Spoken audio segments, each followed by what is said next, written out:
ରାଗ ନାକ ଅଗରେ ରଖି ଜନ୍ମ ହୋଇଥାନ୍ତି ଏହି ଚାରିଟି ନାମର ଝିଅମାନେ। ଜାଣନ୍ତୁ ଏମାନଙ୍କ ଭିତରେ ଥାଏ କି ଖାସ୍ କଥା।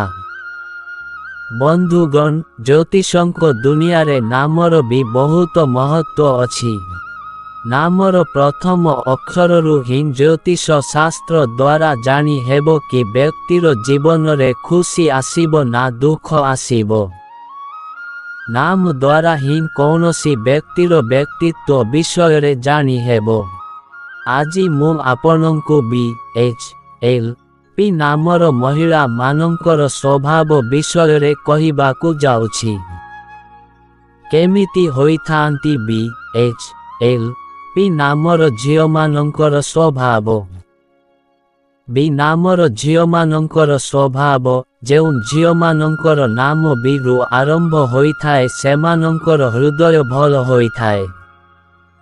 କିନ୍ତୁ କଥା କଥାରେ ରାଗ ଆସିବା ଏମାନଙ୍କର ସବୁଠୁ ଖରାପ ଗୁଣ ଅଟେ। ପ୍ରାୟତଃ ଏହି ନାମର ଝିଅମାନେ ନିଜର ରାଗ ଅନ୍ୟ ବ୍ୟକ୍ତିଙ୍କ ଉପରେ ବାହାର କରିଥାନ୍ତି। ତଥାପି ଏମାନେ ଭଲ ମଣିଷ ମଧ୍ୟରେ ଗଣତି ହୋଇଥାନ୍ତି। ଏଚ୍ ନାମର ଝିଅମାନଙ୍କର ସ୍ୱଭାବ। ଏହି ନାମର ଝିଅମାନେ ଅନ୍ୟ ବ୍ୟକ୍ତିଙ୍କ ସହ ମିଳିମିଶି ରହିବାକୁ ପସନ୍ଦ କରନ୍ତି। ଏମାନେ ଘର ଓ ପରିବାରରେ ସମସ୍ତଙ୍କର ଧ୍ୟାନ ରଖନ୍ତି। ଏମାନେ ନିଜ ଓ ପରିବାରର ମାନ ସମ୍ମାନ ପାଇଁ କିଛି ବି କରିପାରନ୍ତି। କିନ୍ତୁ କଥା କଥାରେ ରାଗି ଯିବା ଏମାନଙ୍କର ସବୁଠୁ ଖରାପ ସ୍ୱଭାବ ହୋଇଥାଏ। ଏମାନେ ନିଜ ରାଗକୁ କାବୁ କରିପାରନ୍ତି ନାହିଁ।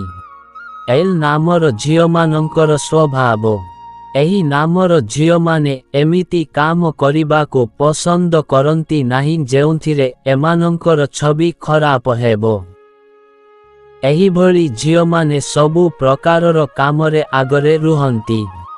କିନ୍ତୁ ଏମାନଙ୍କର ରାଗ ଏମାନଙ୍କ ପାଇଁ ଅସୁବିଧା ଆଣିଥାଏ। ଏମାନେ କେତେବେଳେ ବି କାହା ଉପରେ ବି ରାଗି ଯାଆନ୍ତି। କିନ୍ତୁ ହୃଦୟରେ ବହୁତ ଭଲ ଅଟନ୍ତି। ପି ନାମର ଝିଅମାନଙ୍କର ସ୍ୱଭାବ। ଏହି ନାମର ଝିଅମାନଙ୍କର ସ୍ୱଭାବ ବହୁତ ରାଗି ବାଲା ହୋଇଥାଏ। ଏମାନଙ୍କର ସ୍ୱଭାବ ଅଧିକ କଥା କହୁଥିବା କିମ୍ବା ଏକଦମ ଶାନ୍ତ ରହୁଥିବା ବାଲା ହୋଇଥାଏ। ଏହି ନାମର ଝିଅମାନେ କମ୍ କଥା କହିଥାନ୍ତି। ଏମାନେ ନିଜ ଦୁନିଆରେ ହିଁ ହଜି ଯାଇଥାନ୍ତି। ଏମାନଙ୍କୁ ଯେତେବେଳେ ରାଗ ଆସିଥାଏ ତେବେ କ୍ଷତି ଏମାନଙ୍କର ହିଁ ହୋଇଥାଏ। ବନ୍ଧୁଗଣ, ଭିଡ଼ିଓଟି ଭଲ ଲାଗିଲେ ଭିଡ଼ିଓକୁ ଗୋଟିଏ ଲାଇକ୍ ଏବଂ ଆମର ସତ୍ୟ ଗାଇଡର ୟୁଟ୍ୟୁବ୍ ଚ୍ୟାନେଲକୁ ସବସ୍କ୍ରାଇବ୍ କରିବାକୁ ଭୁଲିବେନି। ଧନ୍ୟବାଦ। ଜୟ ଶ୍ରୀକୃଷ୍ଣ।